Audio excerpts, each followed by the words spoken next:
Allah subhanahu wa ta'ala says, how when we bring on each ummah, we will bring a witness. And then we will bring you a witness on them. So that is another witness. You have Allah subhanahu wa ta'ala, you have the Rusuls and the prophets and the messengers of Allah, and also the angels will testify as well. The angel will testify. قال الله تعالى وجاءت كل نفس معها سائق وشهيد. And every soul and every person and every life will come, and it will have with it an angel that will drive it toward wherever it needs to go, and will have with it a shaheed, a witness, to testify. And that is from amongst the angels. Even the earth will testify. Al-Ard, wherever you committed that sin, wherever you did that good deed, it will testify for you. قال النبي صلى الله عليه وسلم, that he صلى الله عليه وسلم, as Abu Ubeidah said, قرأ يوما قوله تعالى ويومئذ تحدث أخبارها. فضحك النبي صلى الله عليه وسلم. He صلى الله عليه وسلم read this ayah, يومئذ تحدث أخبارها, in Surah Al-Zalzalah. So he laughed صلى الله عليه وسلم. So he asked the Sahaba, don't you want to ask me why I'm laughing? You don't want to ask me why I'm laughing? قالوا لما تضحك يا رسول الله? Why are you laughing? And that is the adab they had with the Messenger صلى الله عليه وسلم. And that is the understanding that من حسن إسلام المرء تركه ما لا يعنيه, or يعنيه, that from the good manners and good etiquette and good behavior of the believer is that to leave that which does not concern him, that which does not belong to him, that which is not of his business. So when they see the Prophet ﷺ laughing, he's laughing. Why are we going to ask him why? Maybe he's laughing for a personal thing. So they would not ask him until he says, you don't want to ask me why I'm laughing? So right there they jump on the opportunity and they said, why you're laughing ya Rasulullah?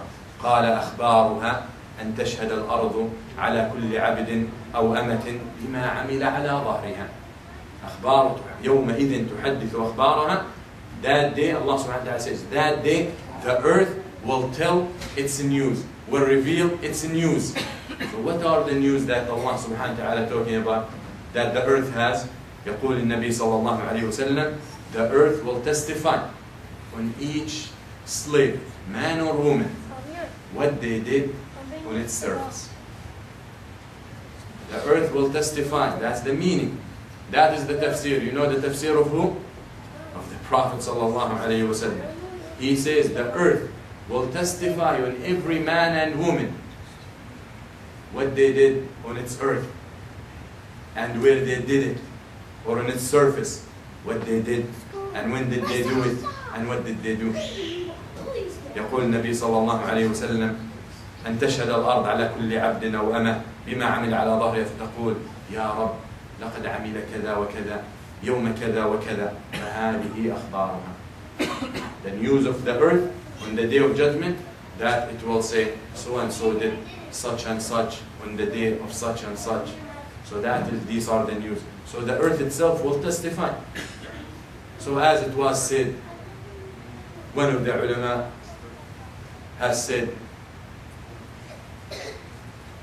when a man came to him to tell him about his sins, he said, I will give you the permission to sin, but with some conditions. He said, okay. You know how there are a lot of people like that? There are a lot of people, of Muslims, who are like that. They are looking around for the fatwa that pleases them. And they're looking around and they're shopping around for the fatwa and the verdict that they will like. So if they don't like this one and this fatwa, they start searching for another person. And that is haram in Islam. That is haram. That is following the hawa and following your desires.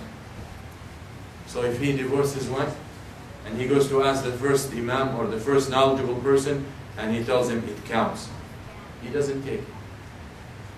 That's if he wants to go back to his wife or with his wife. So he will start searching and looking and asking. Even if he ends up asking a kafir, as long as he's given the fatwa that he wants, he will accept it. So be aware of that. So this young man wanted to stop committing the haram. So he asked, so he tells him, I will allow you, but with some conditions. He said, bring it on, tell me. فقال, if you want to disobey Allah, then disobey Him in a land that doesn't belong to Him. He said, how can I do that? How could he do that? Then he said, if you want to disobey Allah, then don't eat and drink from what Allah provides. What else is there but what's from Allah? And he went on and on. You want to disobey Allah, then disobey Him under a sky that doesn't belong to Him. Where can you find that? So He feeds you, and He gives you drink, and you're walking on His earth, and you are under His sky, that if He wants, He will drop right, smash you up with it, and you dare to disobey Him?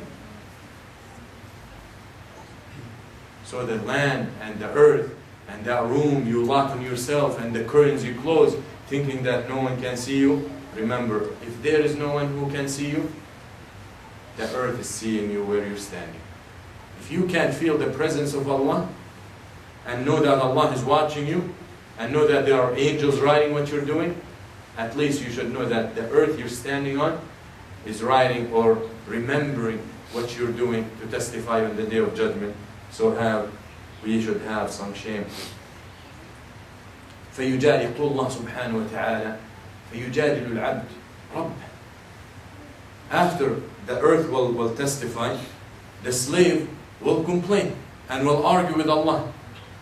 You see, the earth just testified, so and so did so and so haram on such and such day, on such and such spot, on me, over me, the earth will say. So the slave will continue to complain and argue. He says, I can't accept those as witnesses. He says, I don't accept the earth as a witness. I don't accept the angels and the Rusul as witnesses. I want witness from my side, on my side, from my side. Witnesses that I bring. Okay? That's when Allah subhanahu wa ta'ala gives him what he wants. You want witnesses from yourself, from your side, from people or side that you think you can trust, we will give you that privilege. That's why the Prophet said in Sahih Muslim, hadith of Anas, that he laughed, sallallahu alayhi wa sallam. You see multiple hadith we mentioned tonight that the Prophet sallallahu alayhi wa sallam would laugh. And you will be surprised that some of the muhaddithin, when they would recite or narrate some of those hadith, part of the hadith, he would laugh. Part of the hadith to be complete, he would laugh. Because even the action and the gesture of the Prophet ﷺ is considered to be part of his sunnah. So he will say the hadith and he will smile. If you would narrate the hadith over the shaykh and not smile at the end or laugh at the end because the Prophet laughed, he will consider the hadith short, not complete. Because they are ahkam, even they can deduce from such gesture. So the Prophet ﷺ, Anas says, was sitting one day and he laughed. فقال ثم قال لأصحابه, why didn't you ask me? Same thing. So they asked him. فقال أضحك من مجادلة العبد ربه يوم القيامة. I laugh from the slave on the Day of Judgment when he argues with his Lord. When he argues with his Lord. يقول العبد لربه يا رب ألم تجرني من الظلم. This slave will ask Allah subhanahu wa ta'ala, oh Allah, didn't you say that you will not allow any oppression against me? فيقول الله سبحانه وتعالى بلى قد أجرتك من الظلم. Yes, I saved you from oppression. فيقول العبد فإني لا أجيز شاهدا إلا من نفسي. So the abd, the slave, tells the Malik, Allah subhanahu wa ta'ala, then I will not only accept, or I will not accept any witness, but from my side. I will not accept any witness, but a witness that I approve. Ya Allah, with Allah subhanahu wa ta'ala. فيقول الله سبحانه وتعالى كفى بنفسك اليوم عليك حسيب. Allah subhanahu wa ta'ala says, it's sufficient that your own self will testify for you. That is sufficient. Allah will accept that. Allah will allow that. فيختم الله على فيه. Allah subhanahu wa ta'ala seals his mouth. ويأمر أعضانه وأركانه وجلده أن يتكلم. and then He will order his parts.